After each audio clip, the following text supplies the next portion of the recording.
The Honda's dashboard read -12 degrees. Inside felt colder.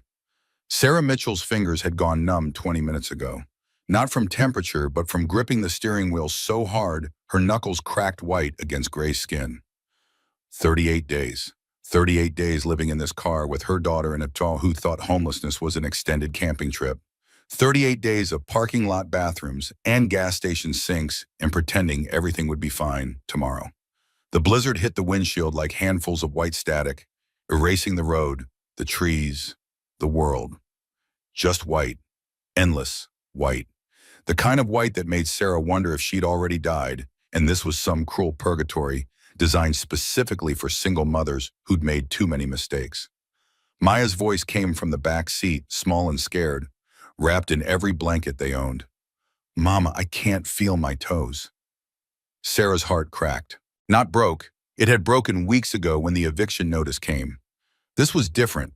This was the sound of a mother realizing she couldn't protect her child from the cold, from hunger, from the basic cruelty of December in the Colorado mountains. "I know, baby.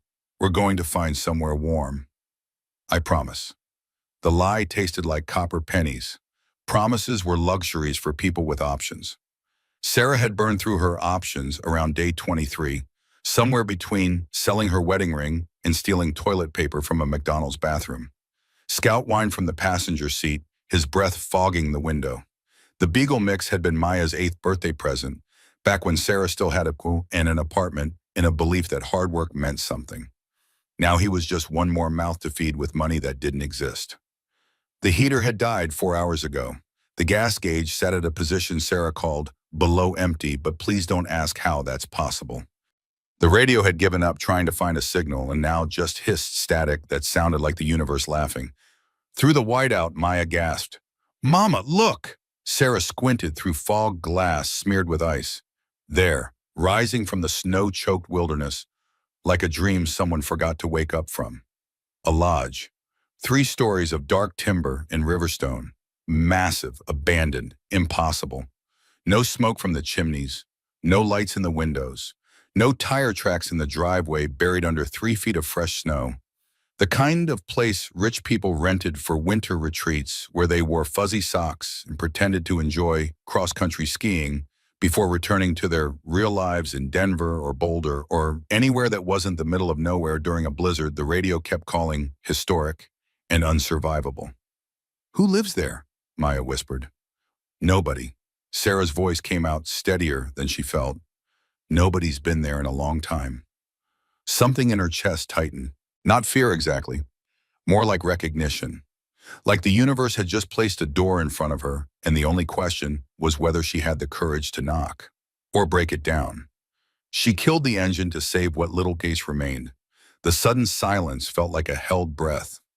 Scout scrambled into the back seat with Maya, his tail wagging because he didn't understand danger, only believed that wherever his people went was automatically safe. "We're going inside." Sarah pulled on every layer of clothing she owned, which wasn't many. "Stay close to me." Is it stealing? Maya's 8-year-old ethics kicked in at the worst possible times. It's surviving. There's a difference. Sarah hoped that was true. Hoped God, or karma, or whoever kept score would understand that breaking into someone else's property to prevent your daughter from freezing to death occupied a moral gray area large enough to include desperate single mothers who'd once been pediatric nurses with health insurance and a 401k. The cold outside hit like a physical assault. Wind howled with the kind of rage usually reserved for jilted lovers and disappointed parents. Snow swallowed their boots instantly. Sarah lifted Maya into her arms, 30 pounds of blanket-wrapped child, and trudged forward. Scout bounded behind them, his short legs disappearing with each step, emerging covered in white powder like a mobile snowman. The porch steps were solid beneath accumulated snow. Real craftsmanship, hand-hewn timber fitted so precisely no gaps showed even after years of weather. Someone had built this place to last, built it with love and skill and the kind of money that didn't worry about cutting corners. Sarah knocked on the enormous oak door, waited, knocked again, harder. "Hello? We're stuck in the storm. Is anyone here?" The wind answered because the wind loved attention, and had no competition in this godforsaken wilderness. Every window Sarah tried was locked. Every door refused to budge. Ice had sealed them shut, or maybe they'd been secured by someone who'd left intending to return and never did. Maya shivered so violently her teeth chattered like castanets. Her lips had gone blue. The same blue Sarah had seen in the pediatric ICU when kids came in too late and all the medicine in the world couldn't reverse cold's damage to small bodies.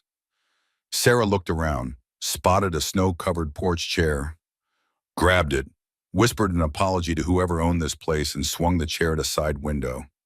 The glass shattered with a sound like 1,000 small apologies. Shards rained inward. Cold air in desperate times made criminals of honest people. She lifted Maya through first, setting her carefully on the floor inside. "Don't move until I check for glass." Scout went next, unceremoniously shoved through the opening because he lacked the grace for anything resembling dignity. Then Sarah herself climbing through, feeling the bite of a remaining shard catch her jacket, but not caring because they were inside, and inside meant not dead. The air was still, not warm but blessedly motionless. No wind clawing at exposed skin, no snow hammering eyeballs, just quiet. The kind of quiet that came from abandonment, from spaces where people once laughed and argued and lived, but now only dust remained. Sarah's flashlight beam cut through darkness, illuminating furniture draped in white sheets like sleeping ghosts. A chandelier wearing 15 years of cobwebs, family photographs on the mantel, faces smiling from another decade. The floorboards groaned under her weight, old wood singing its complaint, each step a creaking confession that intruders had arrived. Maya's small voice broke the silence. "Mama, it doesn't feel scary." Sarah touched the wall, solid timber, hand-hewn, tight-fitted. Whoever built this knew what they were doing, knew how to make something that would outlast storms and time, and whatever tragedy had emptied these rooms of life. "No," Sarah agreed, "it feels sad. Like something precious had been abandoned. Like someone had walked away mid-sentence and never came back to finish the thought." The lodge held its breath, waiting for an ending that might never come. The fireplace dominated the main room, massive river stone blackened with old soot, tall enough to host a yoga class. Beside it, stacks of firewood arranged with military precision. Someone had prepared this place for winter, for survival, for a return that never happened. Sarah found matches in a drawer. Her hands shook as she built a fire, arranging kindling the way her father had taught her decades ago. Back when she still called him Dad instead of my father in that cold voice people use for relatives who'd stopped calling after the divorce. The flame caught, grew, spread warmth that felt like forgiveness. Maya and Scout collapsed in front of the fire, both melting into the heat like butter in a pan.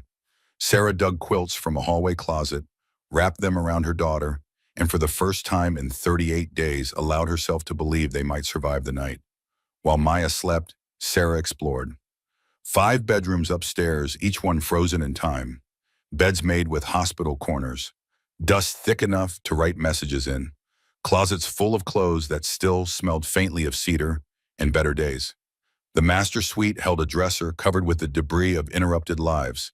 Loose change, receipts from 2007, a photograph in a tarnished silver frame. Sarah lifted it carefully. Behind glass, a man, tall, kind eyes, carpenter's hands. A woman, elegant, laugh lines around her smile. A boy, maybe 7, gap-toothed grin, holding a toy hammer.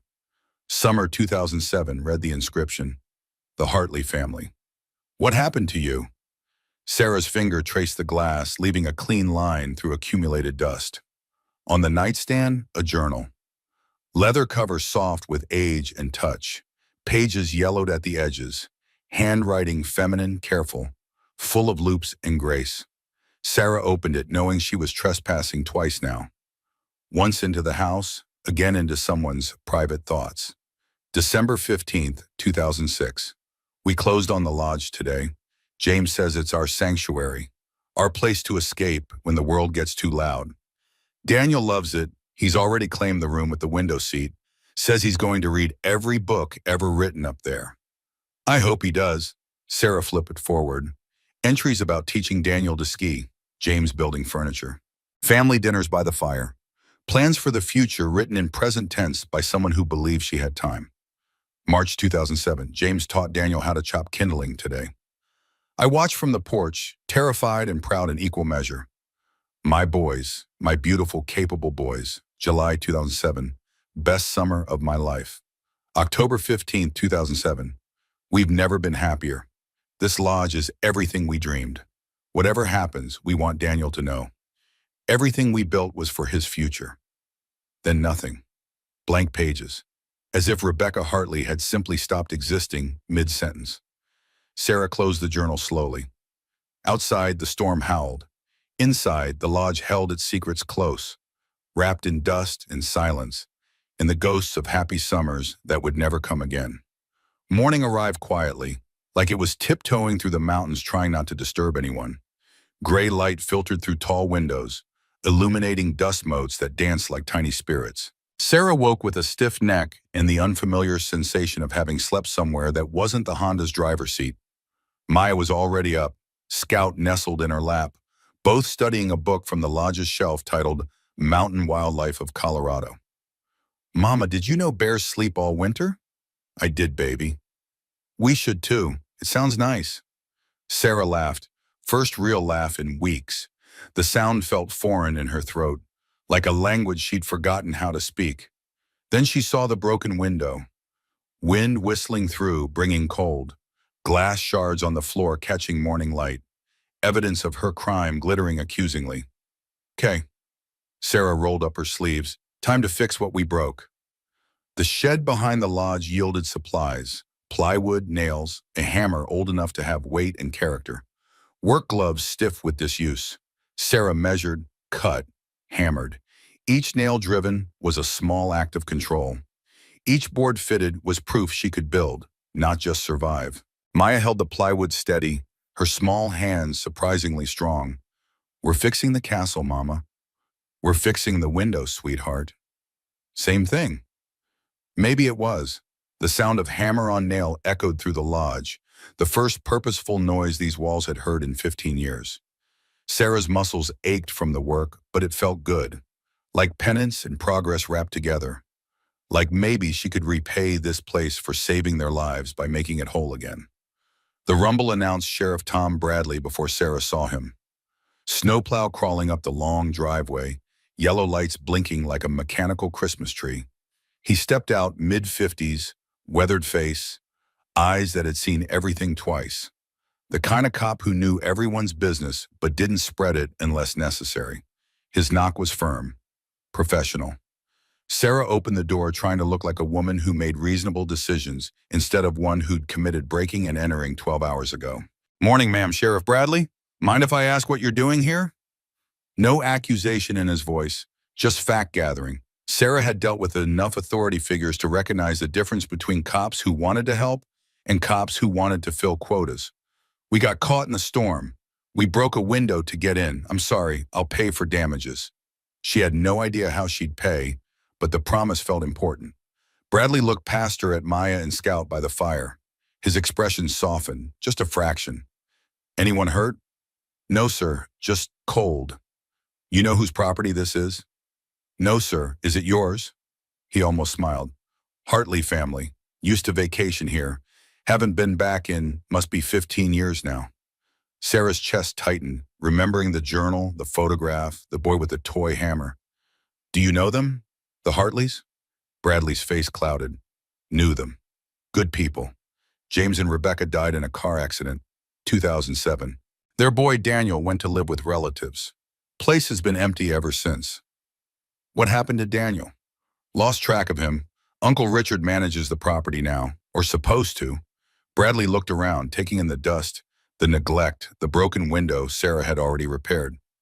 "Hasn't been doing much managing, from what I can see." Sarah filed that information away. "This Uncle Richard, does he check on the place?" "Supposed to, but between you and me?" Bradley lowered his voice. "Richard Hartley's more interested in billing the estate for management fees than actually managing anything. Property taxes haven't been paid in 3 years.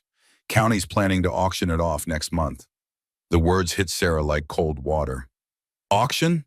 "Yep, unless Richard pays up or someone else claims ownership." This place goes to the highest bidder. He handed Sarah a card. I'm not going to make you leave, not in this weather, but you got maybe a week before someone official shows up.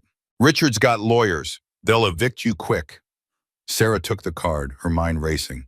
A week, 7 days to figure out what came next. 7 days before they were back in the Honda with nowhere to go and winter showing no mercy. Thank you, Sheriff. Don't thank me yet. Just stay out of trouble, okay? And if Richard shows up, call me. Something in his tone suggested he didn't trust Richard either. He paused at the door. You said you'd pay for the window? Yes, sir. Looks like you already did. Nice work on that repair. After he left, Maya appeared at Sarah's side. Mama, what's evict mean? It means we need to find Daniel Hartley before his uncle steals everything his parents left him.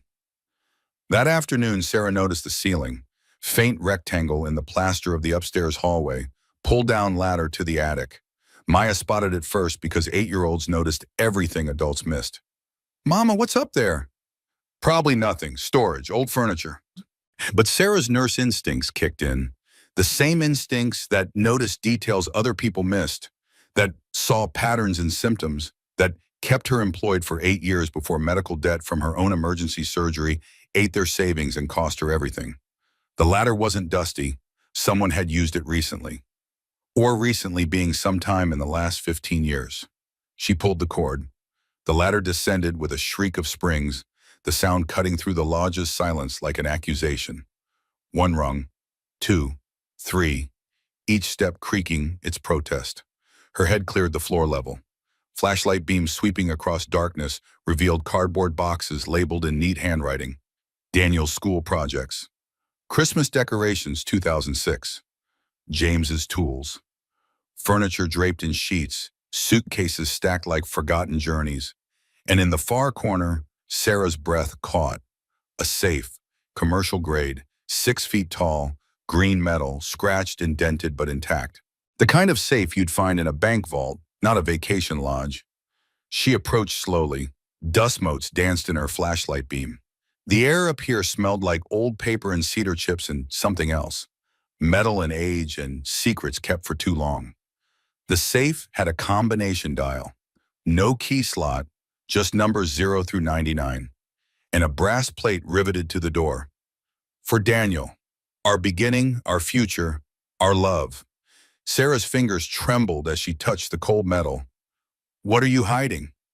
Maya climbed up behind her, gout whining pitifully below because stairs were his nemesis. Whoa, that's huge. Start going through those boxes, look for anything with numbers, codes, combinations. They worked in silence, box after box. School reports showing Daniel was good at math, struggled with spelling. Christmas ornaments handmade, clearly cherished. James's carpentry tools well-maintained, expensive. Then Maya gasped, holding up a small notebook. Leather-bound. James's handwriting, bold and angular. Inside, lists of numbers, date sequences, notes about property boundaries. And one page marked with a folded corner. Emergency access, lodge safe. Our beginning, our future, our love. J.H. Below that, more numbers, dates, scattered references. Sarah's mind raced. Our beginning, our future, our love. She flipped through faster, found entries. Met Rebecca, Sept 2004. Wedding, June 2005. Daniel born, May 12, 2006. Beginning, future, love. Maya, I think your daddy left instructions. The words slipped out before Sarah realized she'd said daddy instead of Mr. Hartley or Daniel's father. Maya didn't correct her, maybe because at 8 years old she understood that people who built codes into safes for their children were the kind of fathers worth calling daddy. Back downstairs, Sarah spread everything on the dining table. Rebecca's journal, James's notebook, family photo album, Daniel's birth certificate found in a desk drawer. Maya helped organize, Scout supervised by being dramatically unhelpful. Okay, Sarah muttered. Our beginning, our future, our love. She opened the photo album, first page, James and Rebecca, younger, laughing. Caption, first date, September 2004. Our beginning, next significant photo, wedding. James and Rebecca Hartley, June 2005. Our love. Final page she needed, hospital photo. Daniel James Hartley, born May 12th, 2006. Our future. It's not the full dates. Sarah's voice came out slowly, carefully, like she was handling something fragile. It's just the years. Maya bounced excitedly. So, 04, 05, 06? Maybe. Doubt crept in. What if she was wrong? What if she damaged the safe trying wrong combinations? What if Maya's voice cut through her spiral? Mama, you always tell me, scared is normal. Doing it anyway is brave. Sarah looked at her daughter, 8 years old, homeless, freezing, and somehow still believing in her mother with a faith Sarah hadn't earned but desperately wanted to deserve. You're right, baby. Let's go. Back in the attic, Sarah knelt before the safe, combination dial cold under her fingers. Here goes nothing. First number, 04. The dial turned with a grinding sound, metal on metal, years of stillness, breaking. It moved. Caught. Settled. A mechanical click, so faint she almost missed it. Second number, 05. Harder to turn this time. Resistance. She applied more pressure, not forcing, just persuading. Another click. Deeper. More certain. Third number, 06. The dial moved smooth now, like it remembered. Like it had been waiting for exactly this sequence. Final click. Then nothing. Sarah's heart sank. I was wrong. Mama, pull the handle. The handle. Sarah hadn't even tried it. She gripped the cold metal lever. Pulled down. Clunk. The sound reverberated through the attic, through the lodge, through Sarah's entire body. Internal bolts sliding, tumblers falling into place, lock releasing after 15 years of holding a secret. The door swung open, not fast, slow, heavy, revealing darkness inside. Sarah's flashlight beam cut into it, and there she couldn't breathe.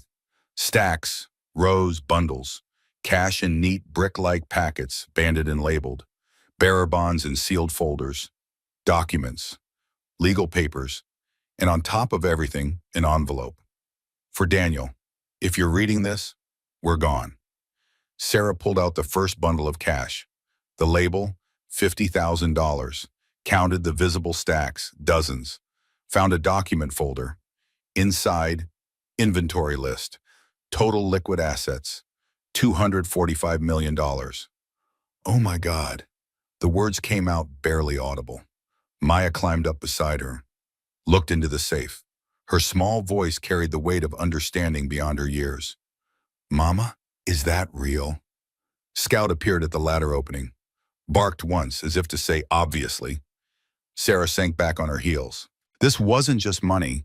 This was a family's entire future, carefully hidden, desperately protected. This was why Rebecca and James died. This was what Richard had been searching for. This was Daniel's birthright, and Sarah Mitchell, homeless single mother, had just stumbled into the middle of a 15-year-old mystery that someone had killed to keep hidden. Mama, what do we do? Sarah closed the safe carefully, spun the dial back to 0, looked at her daughter with eyes that burned from exhaustion and shock, and the sudden terrible weight of doing the right thing when the wrong thing would be so much easier.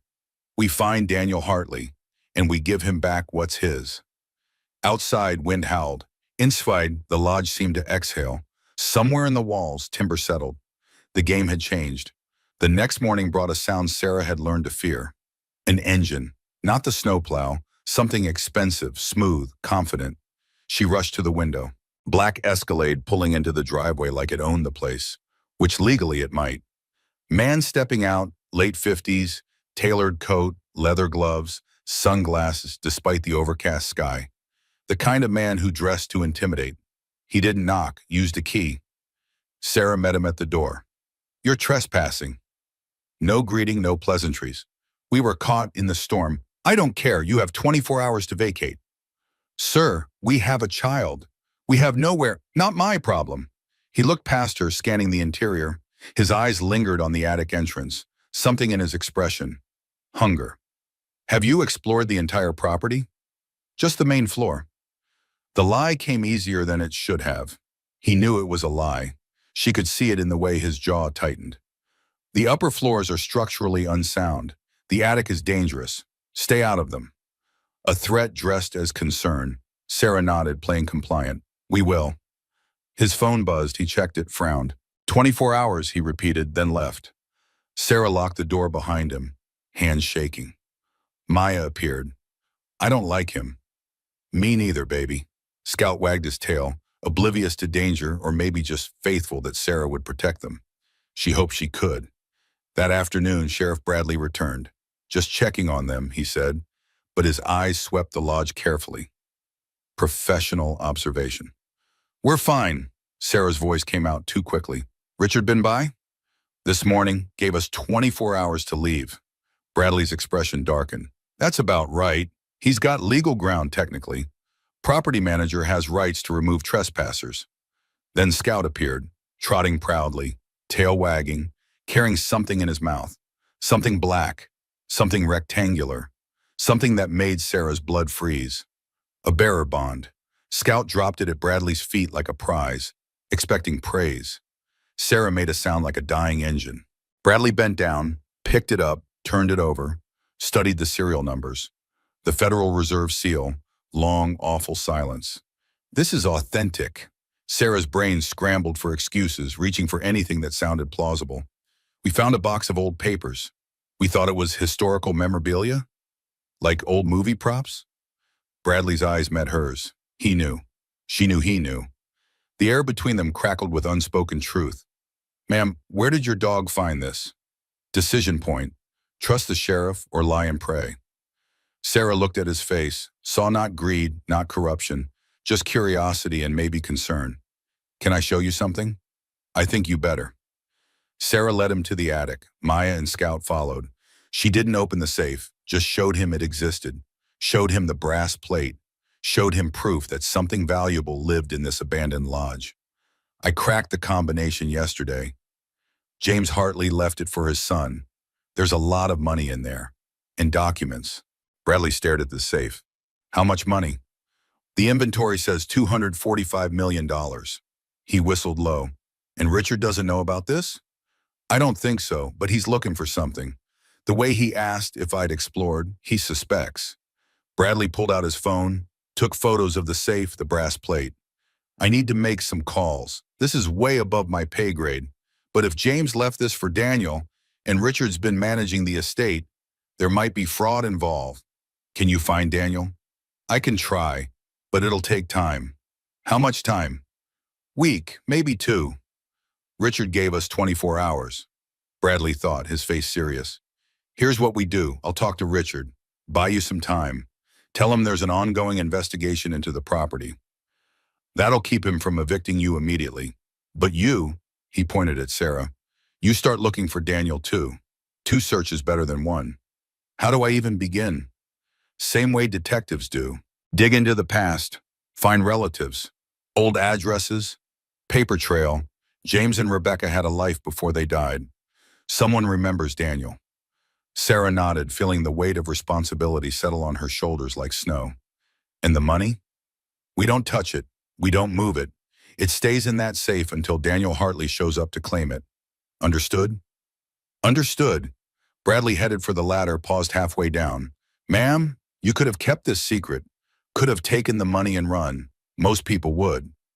Sarah looked at Maya, watching from across the attic, her daughter's eyes reflecting firelight and faith. Most people don't have an 8-year-old watching how they handle hard choices. Bradley almost smiled. Daniel Hartley is lucky you're the one who found his inheritance. I hope he feels that way when we meet him. If he's anything like his parents, Bradley said, he will.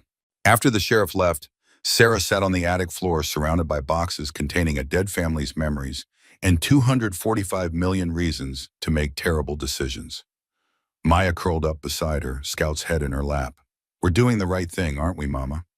Sarah wrapped her arm around her daughter, breathing in the smell of her hair, feeling the fragile weight of this small person who believed mothers could fix anything if they just tried hard enough. I think so, baby. I think so. Outside, snow began to fall again. Soft this time.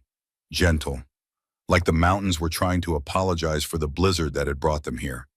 Inside the Hartley Lodge, Sarah Mitchell made a promise to people she'd never met. To a boy who'd become a man without his inheritance. To her daughter watching her choose integrity over survival. She would find Daniel Hartley. She would return what was his.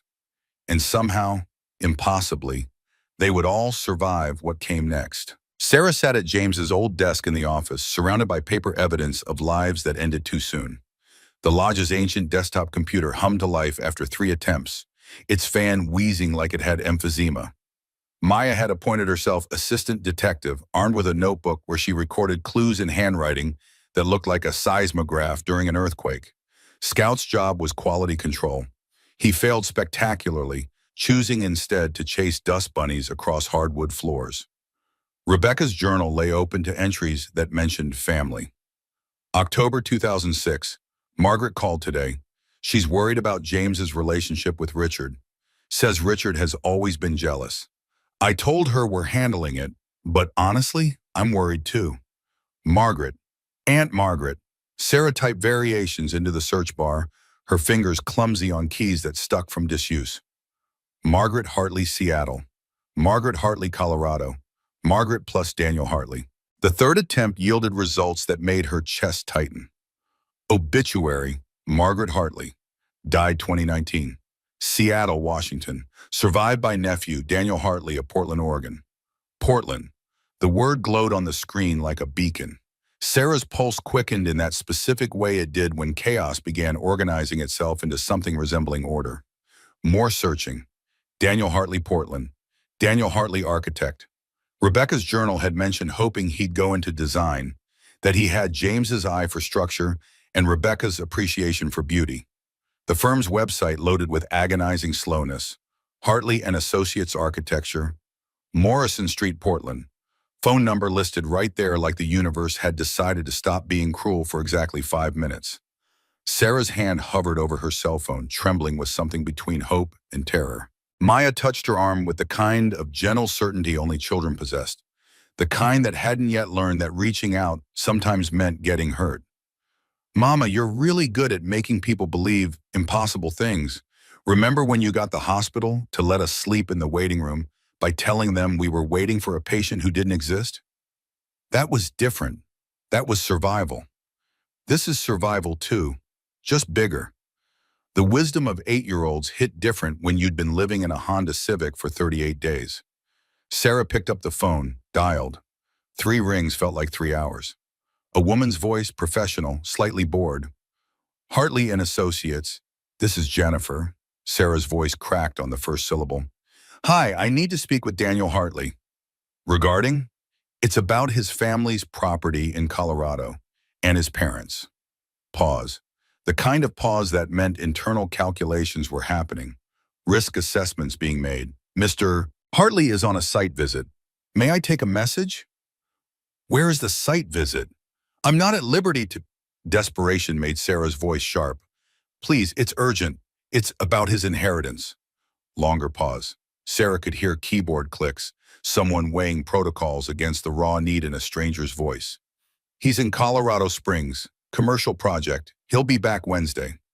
Today was Saturday. 4 days.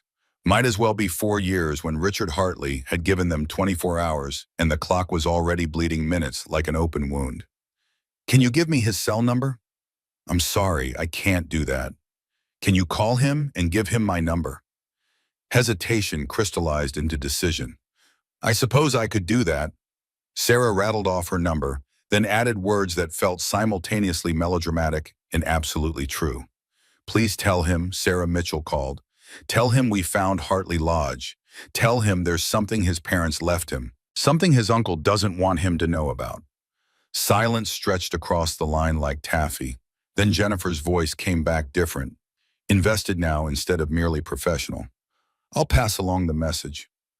The line went dead. Sarah set the phone down, her hands still shaking. Maya squeezed her fingers with surprising strength. Now we wait. Waiting was torture. Sarah did what she always did when anxiety clawed at her insides.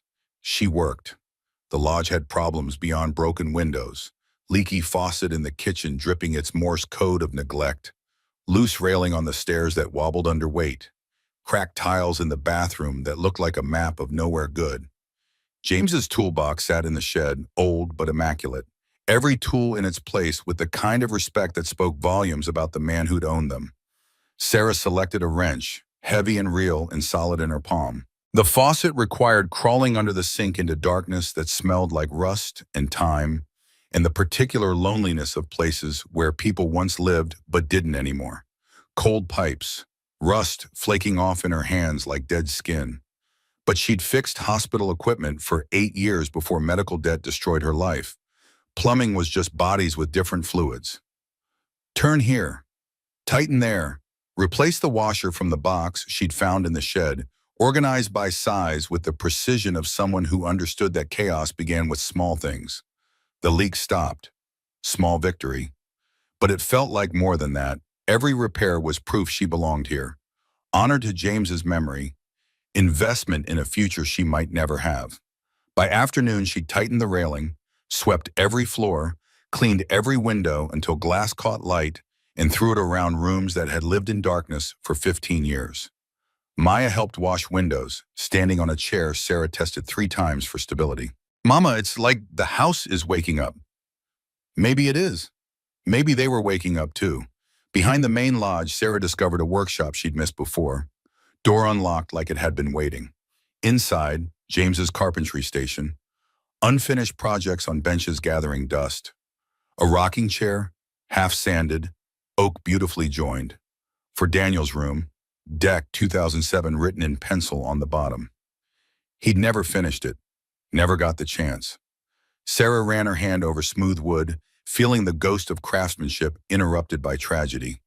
Beside the chair, plans. Detailed drawings for lodge renovations in James's careful drafting. Master suite addition, expanded kitchen, library for Rebecca. Dreams on paper that stopped mid-sentence like a Rebecca's journal. Like every abandoned thing in this place spoke the same language of futures that never arrived. Sarah folded the plans carefully, brought them inside. Maybe Daniel would want to finish what his father started. Maybe that's what healing looked like, picking up tools that grief had forced you to put down. Sunday morning brought the sounds Sarah had learned to fear. Richard's Escalade plus a white van. Morrison's locksmith services painted on the side in letters that looked like a threat. Her stomach dropped into her feet, stayed there. She met Richard on the porch, body language saying calm even as her pulse hammered fight-or-flight rhythms against her ribs. What's this? Richard's smile had edges. Property security, changing all the locks. This is my right as property manager. Sheriff Bradley said we could stay while he investigates. Bradley has no jurisdiction over private property management. The locks changed today. You have 2 hours to gather your belongings and leave. The locksmith looked uncomfortable, a middle-aged man who probably had daughters and knew what desperation looked like on a mother's face. Sir, if there's a legal dispute, Richard's voice went cold enough to freeze blood. There's no dispute. I'm the trustee. I'm authorized. Do your job. Sarah's phone buzzed against her hip. Text from Bradley. On my way, delay him. How? By doing the one thing desperation made possible, baiting the trap with truth wrapped in lies. Mr. Hartley, Sarah pitched her voice loud enough to carry. Before you change the locks, you might want to see what we found in the attic. Richard froze. His entire body went still in the way predators did when prey revealed itself. Attic? Big green safe, combination lock. We've been trying to open it, but can't figure out the code. Since you're the property manager, maybe you know the combination? Perfect bait. She watched him swallow it whole. His face cycled through surprise, suspicion, barely concealed greed. A safe? 6 feet tall, bank grade. Your brother must have put it there. Richard turned to the locksmith with forced casualness that fooled nobody. Wait in your van. I'll call you when I'm ready. The locksmith left gratefully, probably relieved to escape whatever drama was unfolding. Richard followed Sarah inside, his footsteps heavy with anticipation. She led him upstairs slowly, buying time every second, a small victory against eviction. It's pretty impressive. Brass plate with an inscription, for Daniel something something. Richard's breathing changed, faster, eager, like a junkie offered their drug of choice after years of forced sobriety. Has anyone tried to open it? Sarah lied with the ease of someone who'd been doing it to survive. We tried a few random combinations. Nothing worked. They reached the attic. Richard saw the safe and something in his face transformed into naked want. He walked toward it like a man approaching an altar where his God waited. "James, you clever bastard." "I'm sorry?" Richard seemed to remember she existed, his mask of civility slipping back into place with visible effort. "My brother. Always thought he was smarter than everyone. Hiding things. Making puzzles." He tried the dial, random numbers first. 000-123. James's birthday that Sarah had seen on documents. Rebecca's birthday from the wedding photos. Nothing worked. His frustration built with each failed attempt until his control cracked wide open. "Damn it." Sarah kept her voice carefully neutral. "Mr. Hartley, why would your brother hide a safe? What was he protecting?" Richard spun on her, 15 years of resentment flooding out like poison from a lanced wound. "None of your business. You've been here, what, a week? You don't know anything about this family, about what James did to me." "What did he do?" "He cut me out." The shout echoed in the attic, bounced off walls, came back sounding like accusation and confession tangled together. "I helped him build his business from nothing. I gave him legal advice for free. I introduced him to his biggest clients. And how did he repay me? He wrote me out of the will, said I was financially irresponsible, left everything to Daniel, to a Shfirud who couldn't even spell his own name yet." Sarah stayed silent, letting him unravel because desperate people revealed truth when they thought nobody dangerous was listening. Richard's face had gone red, veins standing out on his neck. "It was theft, legal theft. This lodge should have been mine. That business, mine, everything, mine." Footsteps on the stairs below cut through his rant. Sheriff Bradley's voice carried authority that made Richard's anger deflate like a punctured tire. "Richard, you up there?" Bradley appeared in the attic, took in the scene with cop eyes that missed nothing. Richard standing by the safe, Sarah backing away with strategic caution written in her posture. "What's going on here?" Richard's composure returned with visible effort, smoothing over rage like icing on a burnt cake. "I'm securing my property." Bradley pulled out a document, unfolded it with deliberate slowness. "Sarah called me, said you were changing locks during an active investigation." "There's no active investigation. Actually, there is. County clerk's office is reviewing property tax records.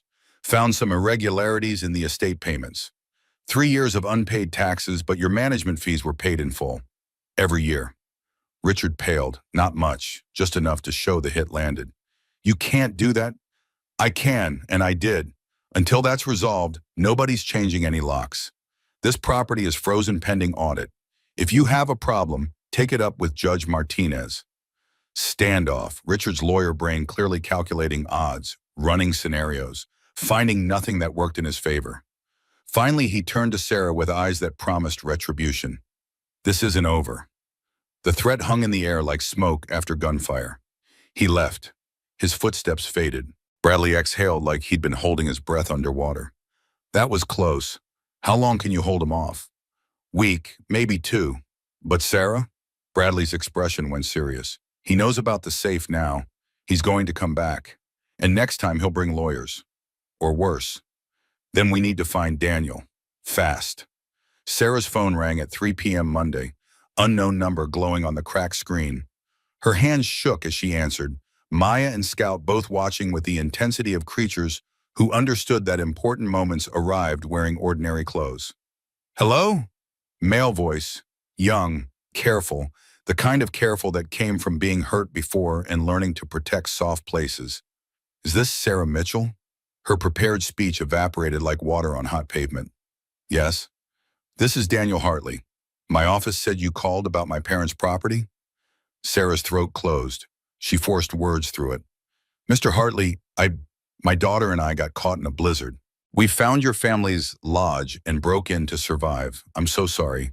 But while we were here, we found some things your parents left for you." Silence on the line. Not empty silence. The kind filled with held breath and racing thoughts and 15 years of believing one story suddenly discovering another. "What kinds of things?" "A safe in the attic with your name on it and documents." Letters. Your mother's journal. She heard him breathe, heard the catch in it. My uncle told me the lodge burned down in a forest fire. 2008. Sarah's blood went cold, turned to ice water in her veins. He lied to you. The lodge is fine. It's been empty for 15 years, but it's intact. Everything's here, waiting. Why would he lie? I think he's been looking for something, and he doesn't want you to find it first. Long pause. Sarah counted her own heartbeats, 7 of them before Daniel spoke again. What's in the safe? I can't tell you over the phone. You need to see it yourself. I'm in Colorado Springs. I could drive up tomorrow. Relief hit Sarah so hard she had to sit down. Your uncle is here. He knows about the safe now. If you come, don't let him know you're coming. Why not? Because your mother's last journal entry says, if something happens to us, don't trust Richard. The silence that followed had weight. Sarah could feel Daniel processing, recalculating 15 years of family history through the lens of new information that changed everything. Then his voice came back different, harder, older, determined. I'll be there tomorrow morning. Don't open that safe without me. We already did. The combination is, don't tell me. Not on the phone. If Richard's involved, phones might not be secure. Smart, careful. His parents had raised him right before tragedy stole them away. Mr. Hartley? Call me Daniel. Daniel, there's something else. Your parents were planning something before they died. Something about helping families. This lodge was supposed to be a sanctuary, a place where people could come when life got hard. Daniel's voice cracked just slightly. I remember. They talked about it all the time. Said when I was older, we'd turn it into a place where struggling families could heal. Sarah's eyes filled with tears that had nothing to do with despair and everything to do with the strange grace of being exactly where you needed to be, even when getting there nearly killed you. That's exactly what it became. For us. Then maybe it's finally doing what it was always meant to do. After the call ended, Sarah sat holding the phone like it might disappear, prove itself a hallucination born from desperation and hypothermia. Maya climbed into her lap, Scout curled at their feet in the way he did when he sensed emotional weather systems moving through his people. He's coming? He's coming. And then what happens? Sarah didn't have an answer that wouldn't sound like goodbye. Tomorrow Daniel would arrive. Tomorrow she'd hand over the inheritance. Tomorrow this fragile piece they'd built would shatter because the lodge belonged to someone else, and homeless people didn't get to keep borrowed sanctuaries. That night, Sarah walked through rooms she'd cleaned, touching walls she'd repaired, memorizing the way firelight played across Rebecca's photographs. In the master bedroom, she read the journal one more time, fingers tracing words written by a woman who died protecting dreams that might finally come true through the hands of strangers. March 2006. James and I have decided we're going to use our inheritance to help others. Not all of it. We want Daniel to be secure, but enough to make a difference. We've been so blessed. It feels selfish to just keep it all. You would have done good, Sarah whispered to the ghost of Rebecca Hartley, if you'd had time. She fell asleep in the chair by the window, woke at 2 a.m. to sounds that didn't belong. Footsteps downstairs. Not wind, not the lodge settling, someone moving through rooms with purpose. Sarah grabbed her phone, crept to Maya's room, lifted her daughter from sleep with a hand over her mouth. Maya's eyes went wide. Sarah mouthed silence, pulled her into the closet, texted Bradley with shaking fingers. Intruder, come now. The footsteps moved systematically. Kitchen, living room, office, searching. Then the sound she'd been dreading, attic ladder creaking open. Richard had come back. Of course he had. Men like him always came back. Sarah couldn't see from the closet, but she heard everything. Climbing, movement above, the safe, being opened. He knew the combination or figured it out, his lawyer brain working backwards through James's puzzles until the answer revealed itself. Richard's voice filtered down, talking to someone on the phone. His words made Sarah's skin crawl. Yes, I found it. No, the nephew isn't here. Just the homeless woman and her kid. I'm taking the bearer bonds. Small enough to carry. The cash is too bulky. I'll come back with a truck tomorrow. No, I'll deal with them. They're squatters. Nobody will ask questions. Deal with them. The words carried weight beyond eviction. Sarah's arms tightened around Maya, her phone already dialing Bradley again, praying the sheriff would arrive before Richard decided dealing with witnesses required permanence. Then another voice cut through the darkness. Daniel, touch one bond and I call the police. Richard's surprise came through clearly. Daniel, what are you doing here? This is my house, my inheritance, my safe. What are you doing here? Sarah grabbed Maya's hand, crept from the closet to the hallway where she could hear but remain hidden. Richard's voice carried defensive anger. I'm protecting the estate. By stealing from it? It should have been mine. Your father owed me. I made him what he was. Daniel's voice went cold as January wind. You didn't make him anything, and you sure as hell didn't earn this money. Neither did you. You were handed everything. While I scraped for every penny, stop. The single word carried finality, the sound of someone who'd spent 15 years wondering why things didn't add up and suddenly seeing the equation complete. I know what you did. Silence. Heavy. Dangerous. Then Richard laughed, hollow and bitter. You can't prove anything. I found Mom's journal, the entries where she talks about you threatening them, about brake lines, about the investigation they were planning. The air itself seemed to stop moving. Sarah's heart hammered against her ribs hard enough to hurt. Richard's voice came back different, cornered, animal dangerous. You can't prove anything. Maybe not murder, but I can prove 15 years of fraud, stealing from my trust fund while telling me I had nothing, lying about this lodge burning down, taking management fees while the property fell apart. That's enough to put you away. That's not, Daniel's voice cracked with emotion held back too long, grief and rage and betrayal all tangled together into something that couldn't be untangled. You killed them. I know you did. I can't prove it yet, but I will. And until then, you're never touching this money, or this lodge, or me, ever again. Movement, struggle. Sarah grabbed Maya and ran down the hallway as red and blue lights flooded through windows. Bradley burst through the front door, gun drawn, voice carrying authority that stopped everything. Hands where I can see them. Sarah reached the attic entrance as Bradley climbed up. Richard and Daniel on the floor, Richard's hand literally in the safe, caught with physical evidence that no lawyer could explain away. Bradley's face hardened into cop mask. Richard Hartley, you're under arrest for breaking and entering, attempted theft, and fraud. And this is my property. Daniel stood, brushed dust from his jeans, his voice steady despite everything. No, it's mine, and you're trespassing. Bradley cuffed Richard with movements practiced from years of arresting people who thought money made them immune to consequences. But before taking him down, Richard looked at Daniel with something that might have been remorse, if remorse could coexist with 15 years of calculated cruelty. I didn't mean for them to don't. I just wanted them to be hurt.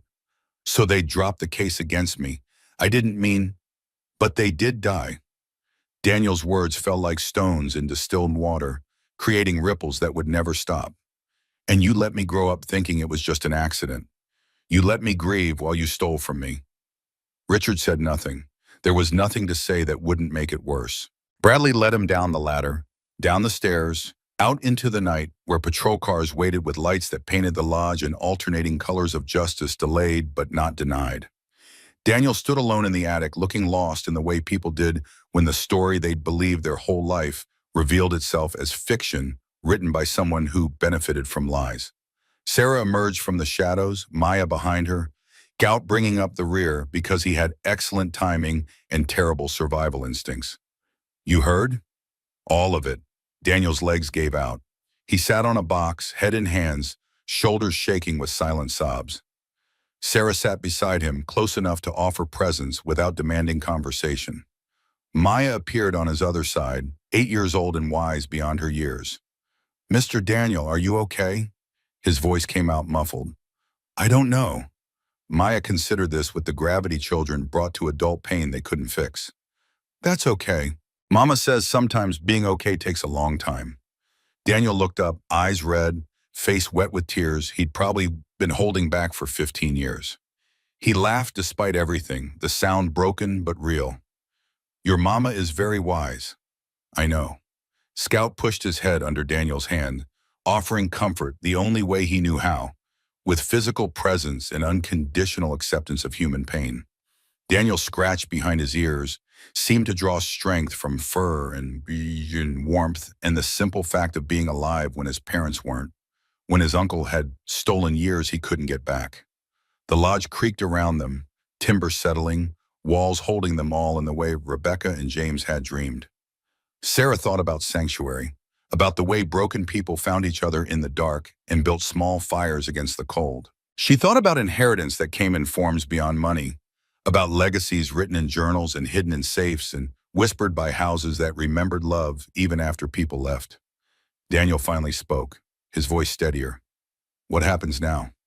Sarah didn't have answers, only knew that morning would come, that Bradley would handle Richard's arrest, that Daniel would have to decide what to do with $245 million and a lodge full of ghosts in a future his parents died trying to give him. But that was tomorrow's problem. Tonight they sat together in the attic while snow fell outside and Scout snored and Maya dozed against Sarah's shoulder. Now, Sarah said quietly, we get through tonight. Then tomorrow we figure out the rest. Daniel nodded, seemed to accept that sometimes survival came in increments, measured by heartbeats and breaths and the determination to see one more sunrise. They sat in silence that didn't need filling, three broken people, in a dig in an abandoned lodge that had saved them all in different ways. Outside, patrol car lights faded. Inside, the lodge breathed steady. And somewhere in the walls, Rebecca and James Hartley's dream waited patient as stone to see if their son would water seeds they'd planted before dying to protect them. Morning arrived with gray light that felt appropriate for grief. Daniel sat in his father's workshop running sandpaper over the unfinished rocking chair, the motion repetitive enough to quiet thoughts that wouldn't stop spiraling. Sarah found him there after Maya fell back asleep, Scout keeping vigil outside the workshop door. Want company? He nodded without looking up. She sat on the workbench where sawdust had accumulated into small drifts, evidence of interrupted projects and abandoned timelines. The silence between them held weight, but not discomfort. Daniel's voice came out rough from crying. I don't know how to feel. I wanted justice. I got it. But it doesn't bring them back. No. And it doesn't erase 15 years of believing lies.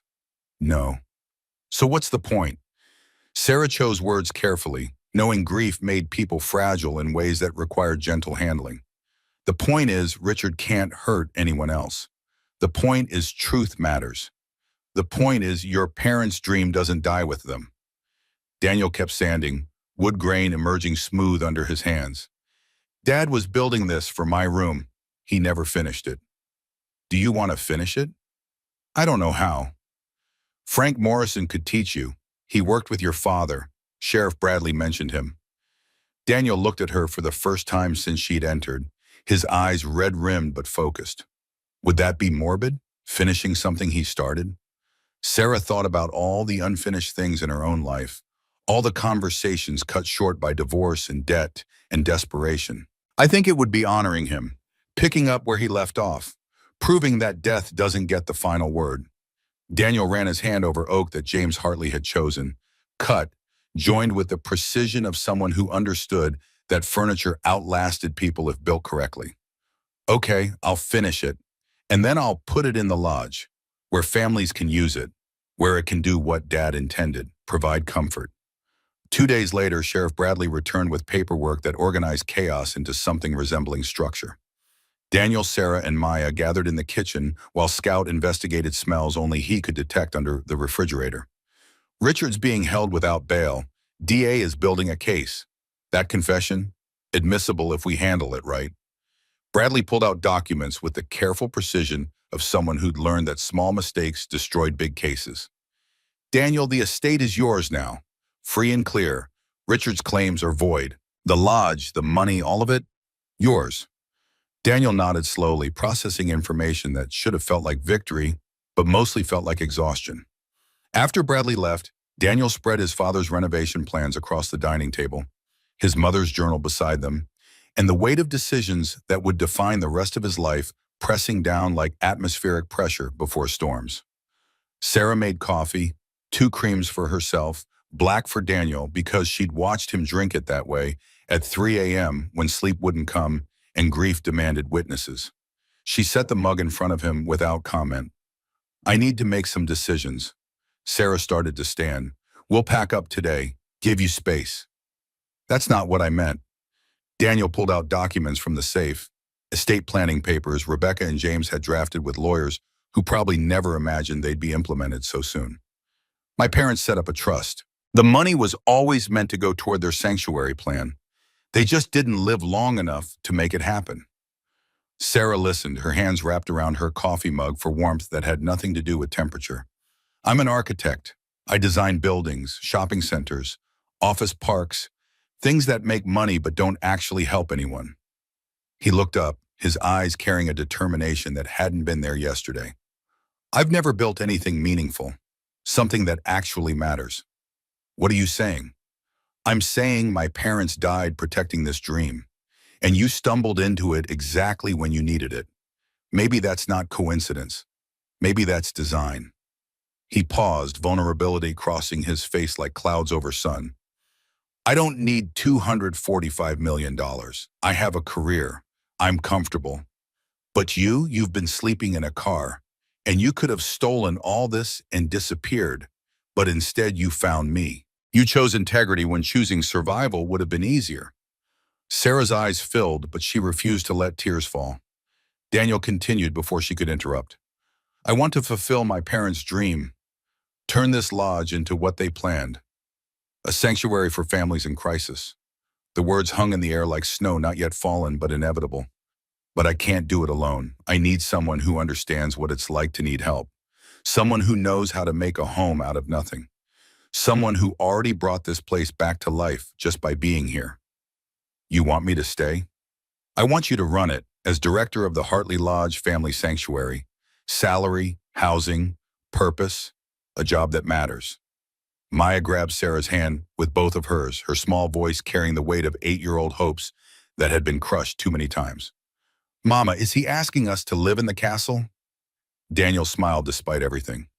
Lodge. Castle. Sarah couldn't speak for fear of breaking whatever spell had transformed desperation into possibility. Finally, she managed to whisper. Why not? Because you're the first person my parents' dreams saved. You should be part of helping it save others. Because watching you repair things you didn't break taught me more about redemption than any sermon. Because Maya deserves better than a Honda Civic. Because Scout needs a yard. He paused. Because I think we could build something good here. Together. Sarah looked at Maya, at Scout, at the lodge around them that had saved their lives in ways beyond shelter from storms. She thought about Rebecca's journal, about James's unfinished rocking chair, about how sometimes the universe placed broken people in exactly the right broken places to fix each other. Yes, the word came out barely audible, then louder, more certain. Yes. Maya screamed with joy that echoed through rooms unused to happiness.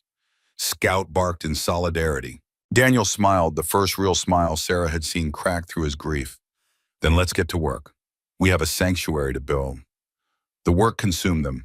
Daniel hired Frank Morrison, the 68-year-old carpenter who'd worked with James decades ago and still remembered every conversation about proper joinery and the right way to build things that lasted. Frank arrived with tools that gleamed from use and care, his weathered hands still steady, his eyes sharp. James Hartley was the best builder I ever met, taught me half of what I know. He looked at Daniel with something between grief and pride. You got his eyes, son, and his hands. Let's see if you got his skill. They started with the roof because water damage killed buildings from the top down. Shingles brittle with age, cracked from 15 years of freeze-thaw cycles. Some missing entirely, exposing tar paper underneath. The work was hard, physical, exhausting in ways that made sleep come easy and dreamless. Sarah hauled materials while Daniel and Frank measured, cut, hammered. Maya's job involved keeping Scout from climbing ladders, a task that required constant vigilance and occasional bribery with treats. Sarah couldn't really afford, but bought anyway because some things mattered more than money. The sound of construction filled the lodge. Hammer on nail creating rhythm like heartbeat. Saw through wood singing high and purposeful. Men calling measurements across distances. Life returning through labor. By week's end, a new roof covered them, dark gray shingles catching light, copper flashing that would age green and beautiful over years they hadn't yet lived. Plumbing came next. 15 years of freezing had turned pipes into abstract sculptures of rust and failure. A plumber from Crested Butte arrived with expertise and patience, teaching Sarah while he worked because she'd insisted on learning every system that kept the lodge alive. How to sweat copper pipe with torch and solder. How to identify leaks before they became floods. How to replace fixtures with the kind of care that prevented future disasters. The work was messy, water everywhere, crawling under sinks into darkness that smelled like decades of neglect, lying in crawl spaces where spiders had built kingdoms undisturbed, but satisfying in the way that making broken things whole always was. Each fixed pipe restored another vein of life to the lodge's body. Electrical required professionals because Sarah drew the line at systems that killed through ignorance. She watched, learned, asked questions that earned respect from the electrician who appreciated curiosity over assumptions. Old knob and tube wiring came out, fire hazard eliminated, modern circuit breakers went in, GFCI outlets for safety, proper grounding that connected the lodge to earth in ways both literal and metaphorical. The lodge went dark for 3 days while rewiring happened. They lived by flashlights and firelight, like pioneers without the genuine hardship.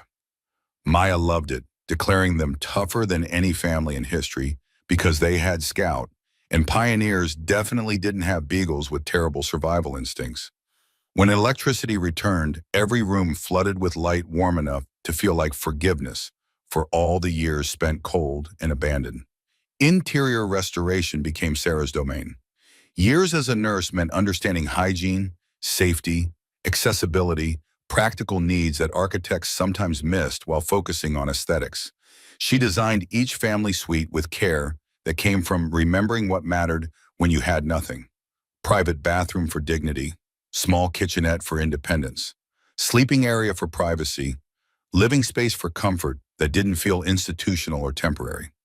Daniel drafted plans with an architect's precision. Sarah specified details that made buildings into homes. Non-slip flooring because falls destroyed confidence as much as bodies. Grab bars and showers positioned correctly for actual use, not just code compliance.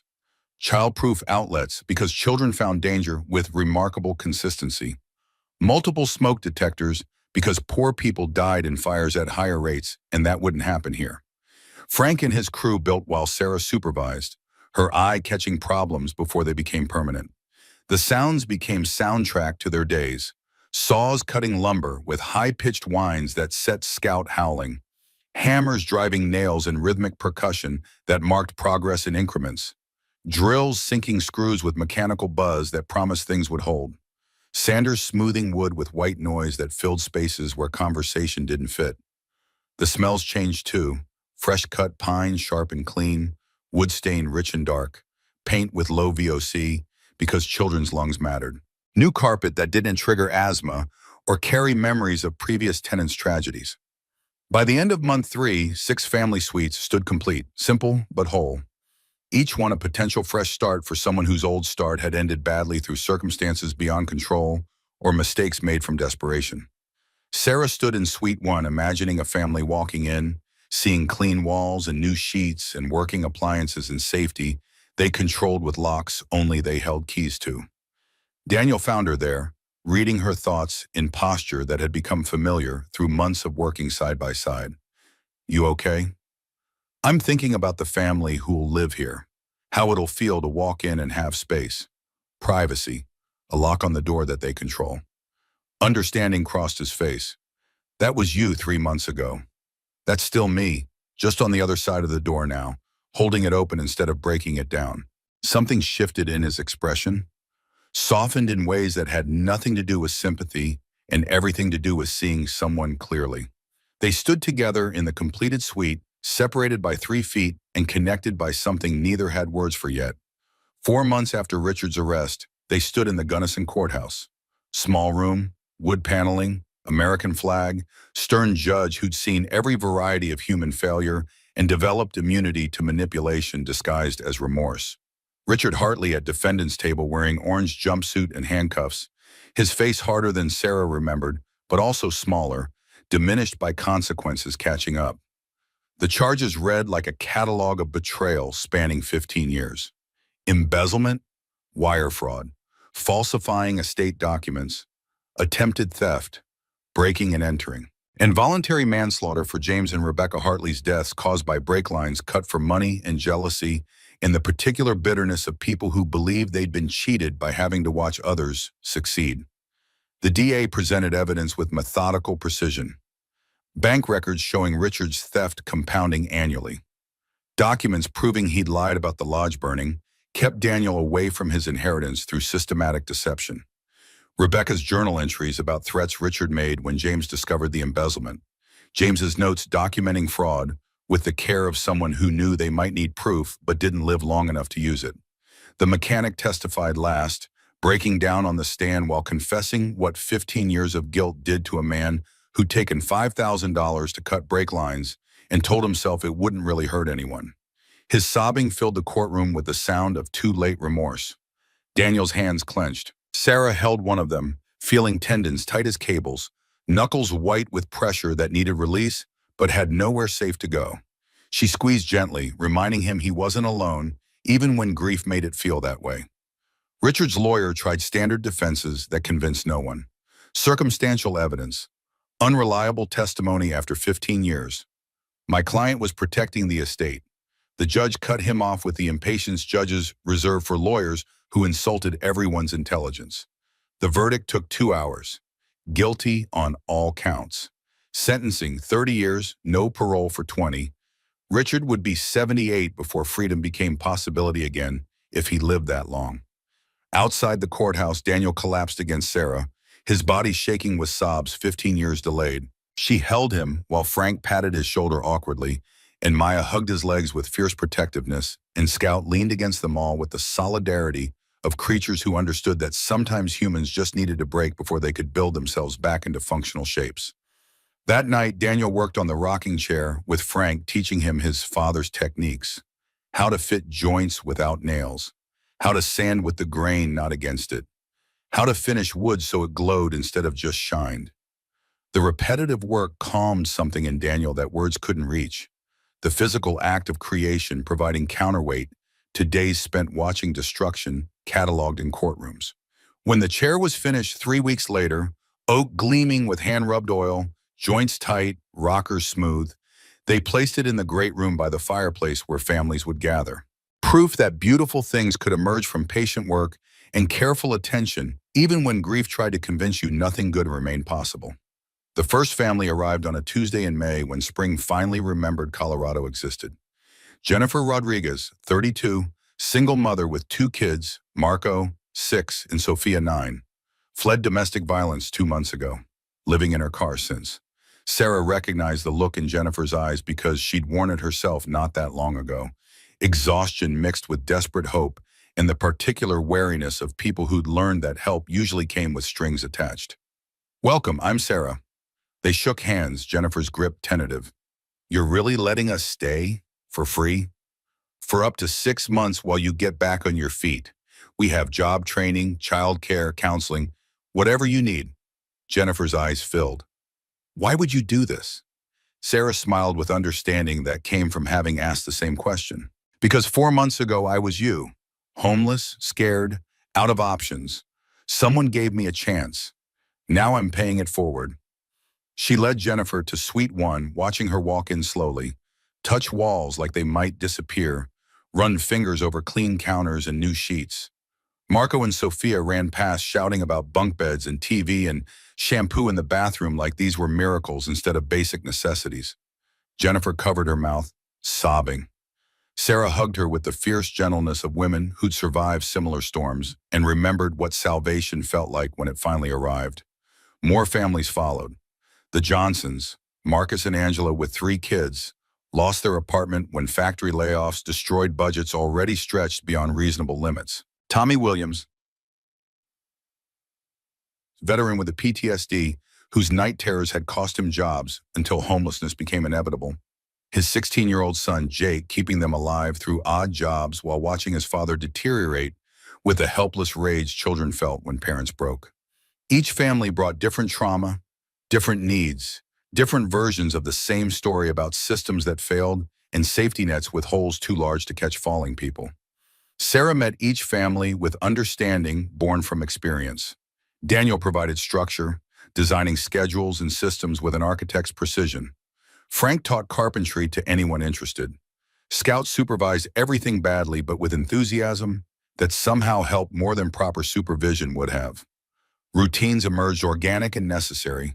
Communal breakfast optional, but most came, drawn by the smell of pancakes and the sound of other people laughing instead of just surviving. Sarah cooked while families ate together, kids bonding over cartoons, adults trading job hunting tips, and the kind of practical advice only people who'd survived similar circumstances could offer without judgment. Afternoons meant work, job training for adults through connections. Daniel and Sarah built with local businesses, tired of corporate diversity initiatives that looked good on paper, but never actually helped people who needed it most. Homework helped for kids who'd fallen behind because homelessness made school attendance irregular and learning impossible when safety felt uncertain. Skills workshops on everything from budgeting to interview techniques to the small social graces that separated people who got hired from people who stayed poor. Daniel taught basic architecture and construction. Frank taught woodworking with patience that came from decades of practice. Sarah taught first aid and practical nursing that helped when doctors weren't affordable, and emergency rooms meant bills that destroyed fragile financial recoveries. Evenings belonged to families in their individual suites. Privacy restored, autonomy respected. Sometimes they chose community, movie nights in the great room, board games at the dining table. Scout inevitably disrupted by stealing pieces, conversations that stretched past midnight, because loneliness made people hungry for a connection with others who understood. The transformation wasn't instant or easy.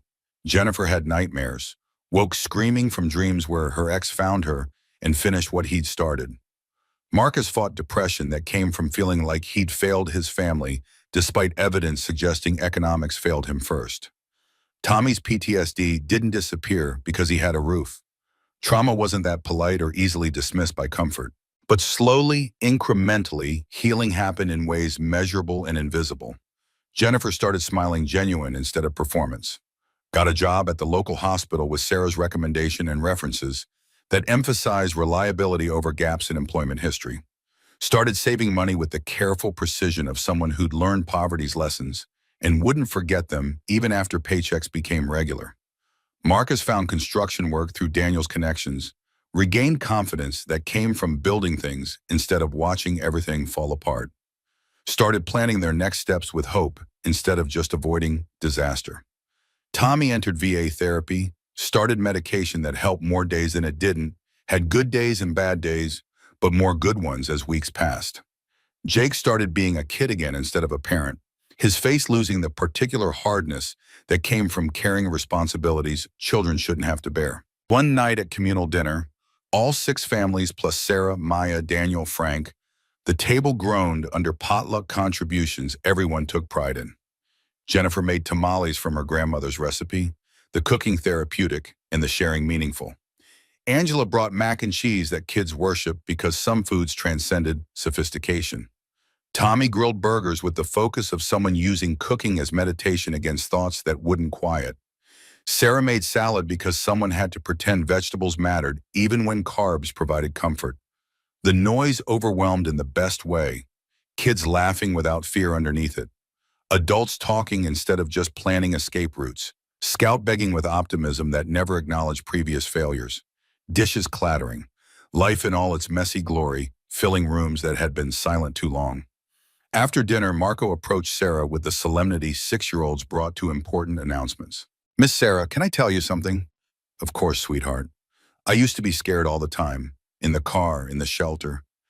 Everywhere." His small face carried memories too heavy for someone so young. "And now I'm only scared sometimes. And when I am, I remember, we have a home." He hugged her legs and ran off. Sarah stood frozen, throat tight, eyes burning with tears that had nothing to do with sadness and everything to do with the strange grace of mattering to someone in ways that couldn't be measured but changed everything anyway. Daniel appeared beside her with the quiet presence he'd developed. the way of being near without demanding attention or emotional labor. Third time you've cried this week. Happy tears. Still tears. Still happy. His hand found hers, fingers interlacing with casual intimacy that had developed over months of working side by side, passing tools, sharing late-night coffee while planning tomorrow's work. They've been building toward this moment through every shared glance, every conversation that stretched past professional into personal. Every time proximity felt less like coincidence and more like gravitational pull between objects with complementary mass. Sarah, can I ask you something? Her pulse quickened with the particular anxiety of wanting something enough to fear its absence. Always. Would you want to have dinner with me? In town? Just us? The dining room went quiet despite no one actually hearing the question. Maybe people sensed important moments the way animals sensed weather changes coming before instruments could measure them. Jennifer grinned. Angela whispered to Marcus. Tommy gave Daniel an approving nod, subtle enough for plausible deniability. Maya stage whispered from across the room, loud enough for everyone to hear. Finally! Sarah turned bright red. Yes? Daniel's whole face transformed with relief and joy tangled together. Yeah? Yeah. When the dining room erupted in applause, Frank shouted approval, kids cheered. Scout barked. Maya announced to anyone listening that she'd been waiting for this for months, and they were both very slow about obvious things. That Saturday, Daniel picked her up wearing a button-down shirt instead of his usual construction clothes covered in sawdust and evidence of honest work. Sarah wore a dress for the first time in over a year, felt almost human instead of just functional. Maya supervised the departure with 8-year-old authority that somehow carried more weight than adult permission would have. Mr. Daniel, you have to bring her home by 10. Yes, ma'am. And no funny business. Sarah gasped. Maya! What? I watch TV. I know how this works. Daniel crouched to Maya's level with seriousness that matched hers. I promise to take good care of your mom. Maya studied him with eyes too old for her face. You better. She's the best mom ever. I know. I'm very lucky she said yes. Dinner in Crested Butte was a small Italian restaurant. Candles, wine, pasta, conversation that flowed like water, finding its level after months of building channels through which it could run. Sarah relaxed in increments, shedding anxiety about whether she deserved this, whether good things happened to women who'd made wrong choices and paid with everything. This is the first date I've been on in 4 years. Daniel set down his wine glass. This is the first date I've actually looked forward to in ever, actually. Most dates feel like job interviews where both people lie about qualifications. This feels like coming home to a place I didn't know existed until I found it. Sarah's chest tightened with emotion she didn't have words for yet. That's the nicest thing anyone said to me in years. I mean every word. On the drive back, Sarah spoke truths that needed saying before hope carried them somewhere that required honesty as foundation. I need you to know something. I come with complications. Maya will always be my priority. The sanctuary will always be my responsibility. I can't be someone's whole world because I'm already holding up pieces of other worlds. Daniel's hand stayed steady on the wheel. I don't want you to be my whole world. I want you to be you, complications and all, because the complications are what make you capable of running a sanctuary for people whose lives are nothing but complications. Even the messy parts? Especially the messy parts. Messy means real. Real means worth having and worth keeping and worth building a life around. Sarah kissed him right there in the parked car, in the lodge driveway, under stars that didn't care about homeless single mothers or orphaned architects or the impossible ways broken people fixed each other through proximity and patience and choosing to stay when leaving would be easier. When they pulled apart, Daniel's whispered question carried hope that sounded like promise. So, second date? Definitely. 3 years after Sarah broke that window, December 2027, the lodge glowed with Christmas lights strung by families who now called this place home in ways that transcended temporary housing and approached permanent belonging. Not fancy lights, homemade decorations, kids' crafts, paper snowflakes, popcorn garlands. Perfect because imperfection meant people cared enough to try them. Inside, transformation complete and ongoing. 3 lodges operational now across Colorado. 162 families helped total since that first May when Jennifer had walked in crying.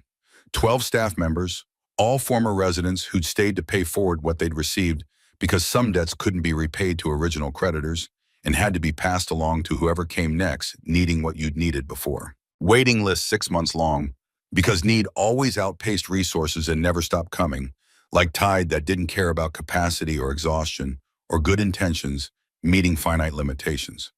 Sarah Mitchell Hartley stood in the kitchen, 7 months pregnant with baby James, named for Daniel's father who'd built this place, dreaming of exactly this outcome, even if he couldn't have imagined the specific people who'd fulfill his vision. Maya, now 10, directed Christmas pageant rehearsal in the great room with authority that suggested future leadership skills worth nurturing. Scout supervised by sleeping through rehearsal, his gray muzzle testament to age catching up with enthusiasm, but not diminishing love. Daniel worked in the workshop finishing another rocking chair, the fifth he'd built using skills Frank had taught him. Each chair given to a family leaving the sanctuary, proof that beautiful things could emerge from patient work and careful attention and the particular grace of finishing what others started.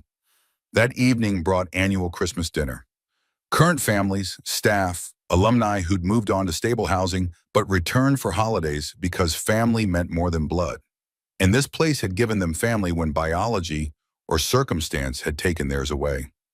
60-plus people filling every room with noise and love, and the particular chaos of community built from shared survival and mutual commitment to not letting others fall through cracks they'd barely climbed out of themselves. Before dinner, Daniel stood to speak, Sarah beside him because public speaking still made him nervous despite doing it regularly now. His hand found hers automatically, the gesture so familiar it happened without thought. "I want to propose a toast. 3 years ago, Sarah broke into this lodge."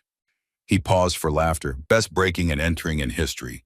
"She gave me back my inheritance. Not just the money, the meaning.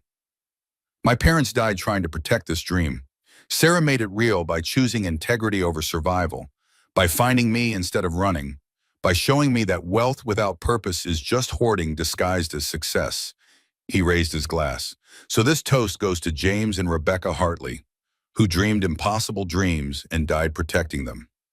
"To James and Rebecca," everyone chorused. Sarah stood with effort because 7 months pregnant made everything harder. "And a toast to every person here. You're not guests, you're not residents, you're family. This lodge was abandoned for 15 years. Empty, frozen, dead. You brought it back to life. Not just with repairs and renovations. With laughter, love, hope that refused to die even when everything else did." She raised her glass, feeling baby James kick, as if agreeing with speeches about hope and community. "So thank you for letting us be part of your stories, for trusting us with your fresh starts, for being the answer to the question, what if everyone just helped each other instead of waiting for systems that never came? To second chances, to second chances." The toast echoed through the lodge, bouncing off walls that had heard Rebecca and James say similar things decades ago. Fulfilling prophecy, neither parent lived to see completed, but both had faith enough to die protecting. Later, after families went to suites, after kids fell asleep, after cleanup finished and dishes were washed and leftovers were stored, and the particular satisfaction of feeding people who'd been hungry settled over everything like benediction. Sarah and Daniel sat on the porch. Same porch where she'd first broken in. Same porch where they'd first met. Snow falling softly like the universe finally deciding to be gentle after years of cruelty. "You think your parents would be proud?" Daniel considered the question with the seriousness it deserved. "I think they'd be amazed. Good amazed and overwhelmed amazed and probably crying amazed. The best kind." Sarah leaned against him, his arm around her shoulders, her hand on her belly where their son grew. Maya had already declared she'd teach him everything important, which meant Scout would definitely be involved in childcare whether they wanted that or not. "Do you ever think about that night, the night I broke in?" "Every day." "Regrets?" "Only that I didn't know you were coming. I would have left the door unlocked." She laughed, the sound carrying joy she'd helped teach him to feel again through proximity and patience, and choosing to stay when leaving would have been easier. "Seriously, though, That was the worst night of my life. And the best night, because it led here, to us, to this, to purpose that matters instead of just existing to pay bills and fill time between birth and death with nothing meaningful in between. She looked up at him through snow that caught in her eyelashes. You saved us. No, you saved yourself. I just held the door open after you'd already kicked it down. Then we saved each other. Deal. They sat in comfortable silence, watching snow fall on the lodge that had saved them all, listening to the building breathe around them. Behind them, sanctuary. Before them, family. Between them, love built from choosing each other every day, even when easier options existed and convenience suggested different paths. Scout appeared on the porch, shook snow from his graying fur, settled between their feet with the contentment of dogs who'd found their people and never questioned whether they deserved the warmth. And in the windows of Hartley Lodge, lights glowed warm against the cold, proof that abandoned places could heal, that broken people could rebuild, that one desperate act on one terrible night could bloom into something beautiful that outlasted storms and grief and every reason to give up.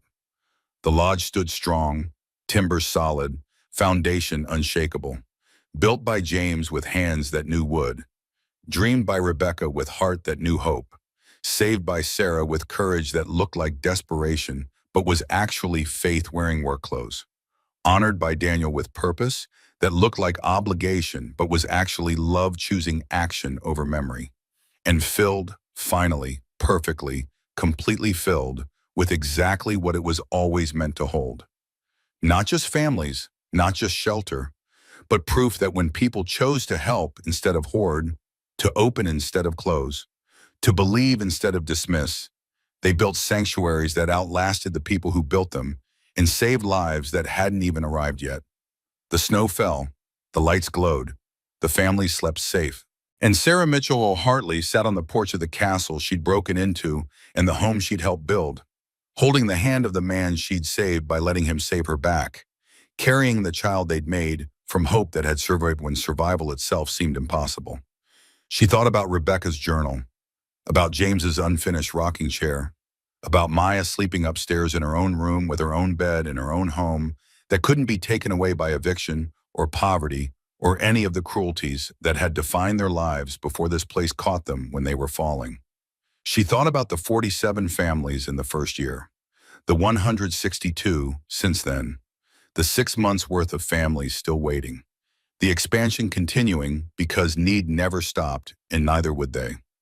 And she thought, this is what it means to be alive, not just surviving, but mattering, building, hoping, believing that broken things could be made whole if someone cared enough to try on. The lodge held them all, present and future, living and remembered, broken and healing. And through the windows, warm light spilled onto snow that would melt come spring, revealing ground where new things could grow because someone had prepared the soil by refusing to let winter have the final word. Muss aber A werden. A oder Mitte, weil ich hab. Ja, Mitte durch, 2 schon. Nice. Was Main? Nice. Nice. Alle raus. Beide Mitte. Mhm. Können schon Yellow sein, careful. Ja, sind durch. Den Yellow. Der ist ja komplett verloren. Was macht der denn? Guter Halt, guter Hold. Ey, danke! Okay, ich hab Geil Ult. gespielt.